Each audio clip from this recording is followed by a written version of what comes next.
অগ্নি পরীক্ষা পার করে হাঁফ ছেড়ে বাঁচল আর্জেন্টিনা। বিশ্ব চ্যাম্পিয়নদের চোখে চোখ রেখে লড়াই কেপ ভার্দের। মেসির নৈপুণ্যে ৩-২ গোলে জিতে শীর্ষ ১৬তে আলবিসেলেস্তেরা। আয়াতুল্লাহ খামেনিকে শেষ বিদায় জানাচ্ছে ইরান। জানাজায় অংশ নেবেন কোটি মানুষ। তেহরানে অর্ধ শতাধিক দেশের প্রতিনিধি। ৬ দিনের আনুষ্ঠানিকতা শেষে ৯ জুলাই দাফন। ৮ মাস অবস্থান করে ১২ লাখ টাকার বিল বকেয়া রেখে হোটেল ত্যাগ। অভিযোগ অনৈতিক কর্মকাণ্ডেরও কাঠগড়ায় এনসিপির ৫ নেতা। তদন্ত করে ব্যবস্থার ঘোষণা দলের। পানি সংকটকে পুঁজি করে রাজধানীতে অবৈধ সংযোগের সিন্ডিকেট। রাতের আধারে চলছে চোরাই লাইনের কারবার। লাখ লাখ টাকা হাতিয়ে নিচ্ছে চক্র। ব্যবস্থার আশ্বাস ওয়াসার। এবং শত কোটি টাকা মূল্যের ৩ শতাধিক গাড়ি নিয়ে বিপাকে চট্টগ্রাম বন্দর। ১০৮টি চলাচল অনুপযোগী। মামলা চলায় স্ক্র্যাপ করতে পারছে না কাস্টম। বাকিগুলো নষ্ট হওয়ার পথে। যুক্তরাষ্ট্র ও ইসরায়েলি হামলায় নিহত ইরানের সাবেক সর্বোচ্চ নেতা আয়াতুল্লাহ আলী খামেনির মরদেহ ৪ মাস পর জনসমক্ষে। তেহরানে শুরু হয়েছে শেষ বিদায়ের আনুষ্ঠানিকতা।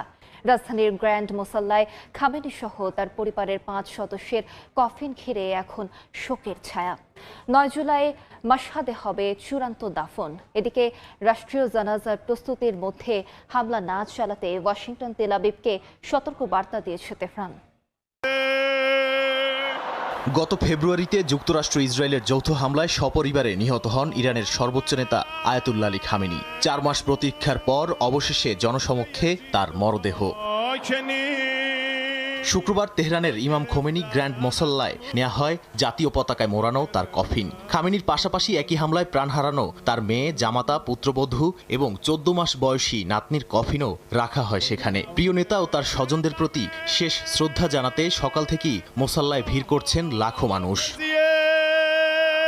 ইরানের ৪৭ বছরের ইতিহাসে খামেনির বিদায়কে অন্যতম বড় ঐতিহাসিক ও রাজনৈতিক মোড় হিসেবে দেখা হচ্ছে। ৪ জুলাই তেহরানের মূল জানাজা ও রাষ্ট্রীয় বিদায় শেষে তার কফিন নিয়ে যাওয়া হবে ধর্মীয়ভাবে গুরুত্বপূর্ণ শহর কোমে। এরপর শিয়া মুসলমানদের পবিত্র ২ শহর ইরাকের নাজাফ এবং কারবালায় সম্পন্ন হবে বিশেষ ধর্মীয় আচার। সবশেষে কফিন আবারও ইরানে এনে ৯ জুলাই জন্মস্থান মাশহাদের ইমাম রেজা মাজারে চূড়ান্ত দাফন সম্পন্ন হবে খামেনির। শোকযাত্রায় সামিল হতে তেহরানে জড়ো হচ্ছেন বিশ্বের প্রায় ১০০ দেশের শীর্ষ প্রতিনিধি ও ধর্মীয় নেতারা। পাকিস্তানের প্রধানমন্ত্রী শাহবাজ শরীফ, চীনের হে উই, ভারতের প্রতিনিধি দল এবং বাংলাদেশ থেকে স্পিকার হাফিজউদ্দিন আহমদ সহ বিশ্ব নেতারা এই অনুষ্ঠানে যোগ দিচ্ছেন। তবে ইসরায়েলের হামলা ও জীবননাশের আশঙ্কায় ইরানের নতুন সর্বোচ্চ নেতা ও খামেনির ছেলে মোস্তফা খামেনি বাবার শেষ বিদায়ের আনুষ্ঠানিকতায় সশরীরে উপস্থিত থাকছে না বলে ইঙ্গিত পাওয়া গেছে। নিহতের ৪ মাস পর ইরানের প্রয়াত সর্বোচ্চ নেতা আয়াতুল্লাহ আলী খামেনির মরদেহ দাফনের জন্য প্রস্তুত তেহরান। এরই মধ্যে আলোচনা শুরু হয়েছে কিভাবে দীর্ঘ সময় সংরক্ষণ করা হয়েছে খামেনির মরদেহ। বিশ্লেষকরা বলছেন, ইসলামী শরীয়তে মৃত্যুর পর রাসায়নিক উপায়ে মরদেহ সংরক্ষণ নিরুৎসাহিত করা হয়। এ বিষয়ে বিশেষজ্ঞ ডক্টর মোহাম্মদ উমর মার্কিন সংবাদ মাধ্যম ফক্স নিউজ ডিজিটালকে দেয়া এক সাক্ষাৎকারে বলেন, খামেনির মরদেহ রাসায়নিক পদ্ধতিতে সংরক্ষণ করা হয়নি, বরং বিশেষ শীতলীকরণ ব্যবস্থায় রাখা হয়েছে বলেই ধারণা করা হচ্ছে।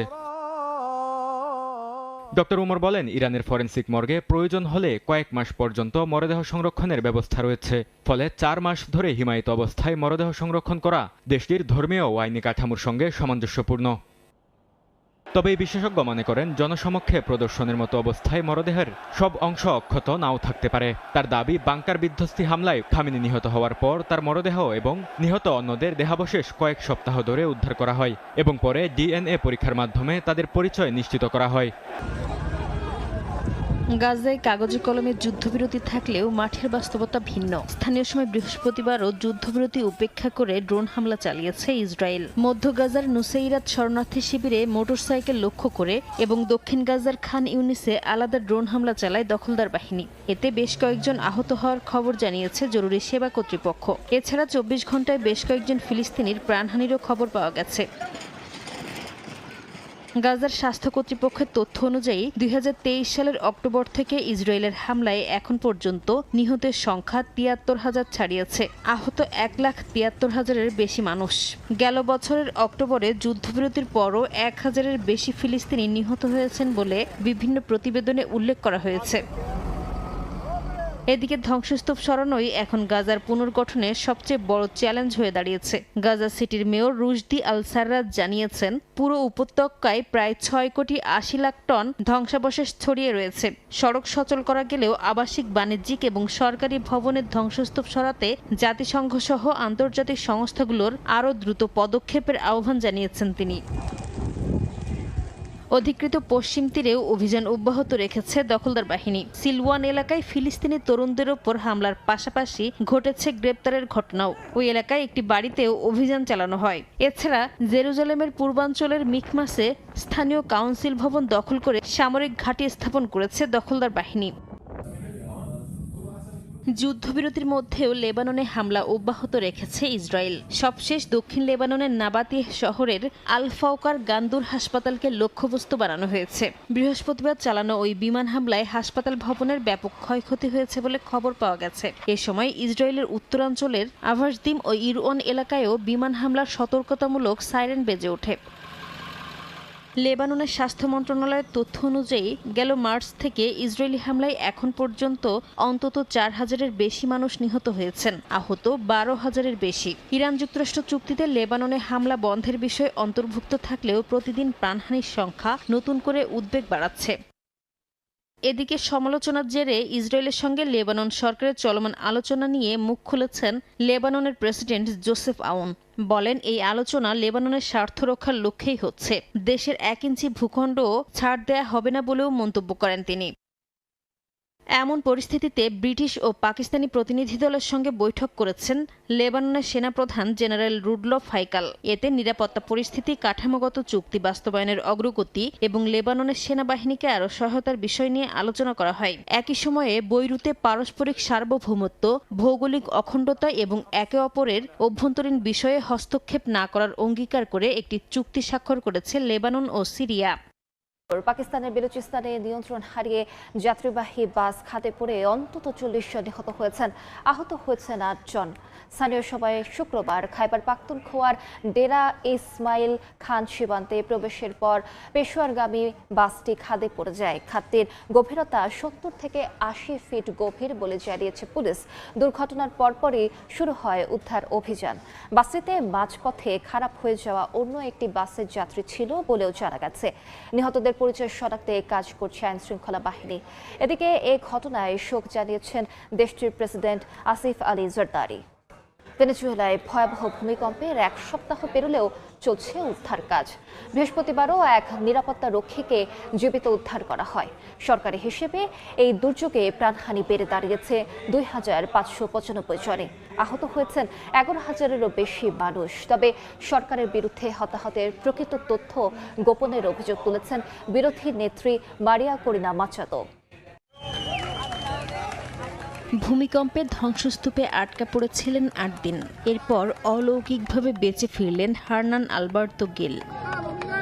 ভেনেজুয়েলার লাগুয়াইরার একটি শপিং মলে নিরাপত্তা রক্ষী হিসেবে কাজ করতেন তিনি। ভূমিকম্পে শপিং মলটি ধসে পড়লে ধ্বংসস্তূপের নিচে আটকা পড়েন আলবার্তো। 8 দিন পর সুড়ঙ্গ খুঁড়ে তার কাছে পৌঁছায় এল সালভাদর ও চিলির উদ্ধারকারী দল। পরে তাকে নিরাপদে উদ্ধার করে হাসপাতালে ভর্তি করা হয়। গেল 24 জুন ভেনেজুয়েলায় কয়েক সেকেন্ডের ব্যবধানে আঘাত হানে 7.2 ও 7.5 মাত্রার দুটি শক্তিশালী ভূমিকম্প। এতে লাগুয়াইরা উপকূলীয় অঞ্চল কার্যত ধ্বংসস্তূপে পরিণত হয়। প্রাণ হারান বহু মানুষ। ধ্বংসস্তূপ সরিয়ে এখনও নিখোঁজদের খোঁজে উদ্ধার অভিযান চালিয়ে যাচ্ছেন উদ্ধারকর্মীরা। দুর্গত মানুষের সহায়তায় এগিয়ে এসেছেন সাধারণ মানুষও। দেশের পশ্চিমাঞ্চলের তাচিরা রাজ্য থেকে 800 কিলোমিটার পথ পাড়ি দিয়ে রাজধানী কারাকাসের একটি আশ্রয়কেন্দ্রে হাজারো বাস্তুচ্যুত মানুষের জন্য গরম খাবার রান্না করছে একটি স্বেচ্ছাসেবী পরিবার। তাদের মতে শুধু অর্থ দিয়ে নয়, দুর্যোগের সময় মানুষের পাশে সরাসরি দাঁড়ানোই সবচেয়ে বেশি জরুরি।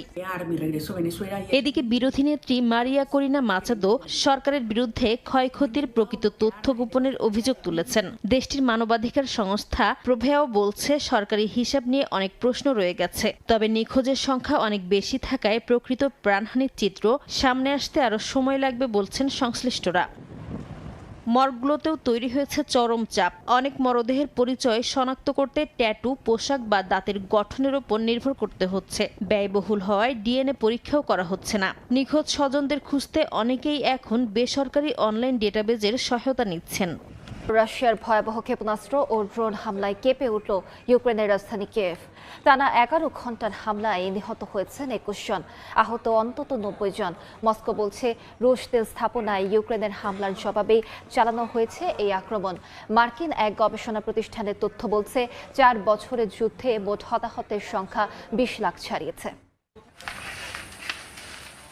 স্থানীয় সময় বৃহস্পতিবার রাতভর কিয়েভ সহ ইউক্রেনের বিভিন্ন এলাকায় প্রায় 500টি ড্রোন এবং 70টির বেশি ক্ষেপণাস্ত্র ছোড়ে রাশিয়া। টানা 11 ঘন্টার হামলায় বেশ কয়েকজন বেসামরিক নাগরিক নিহত হন, আহত হন বহু মানুষ। ক্ষতিগ্রস্ত হয় অনেক ভবন।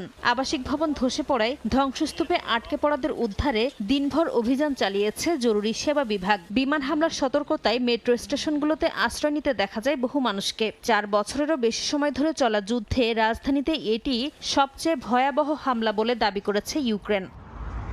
মস্কোর দাবি, রাশিয়ার তেল শোধনাগার ও জ্বালানি স্থাপনায় ইউক্রেনের ধারাবাহিক হামলার জবাব হিসেবেই কিয়েভে এই ব্যাপক আক্রমণ চালানো হয়েছে। তবে এসব হামলা শুধু সামরিক ও সামরিক সংশ্লিষ্ট লক্ষ্যবস্তুতেই চালানো হয়েছে। এর আগে রাশিয়াকে আলোচনার টেবিলে আনতেই কৌশলগত জ্বালানি অবকাঠামোতে হামলা জোরদারের কথা জানায় ইউক্রেন। হামলার পর ক্ষতিগ্রস্ত আবাসিক ভবন পরিদর্শন করেন প্রেসিডেন্ট ভলোদিমির জেলেনস্কি। এ সময় তিনি যুক্তরাষ্ট্রের কাছে আকাশ প্রতিরক্ষা ক্ষেপণাস্ত্র দ্রুত সরবরাহের আহ্বান জানান। অস্ত্র সহায়তা পৌঁছাতে দেরি হওয়ায় বেসামরিক মানুষের প্রাণহানি বাড়ছে বলেও অভিযোগ করেন জেলেনস্কি।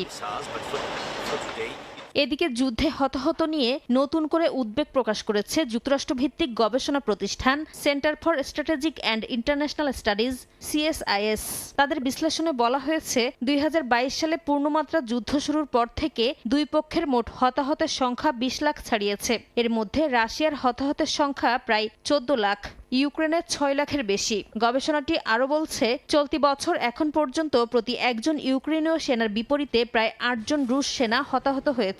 বিশ্লেষকদের মতে দীর্ঘায়িত এই যুদ্ধে ইউরোপের নিরাপত্তা এবং আঞ্চলিক স্থিতিশীলতার জন্য আরও বড় চ্যালেঞ্জ হয়ে উঠছে।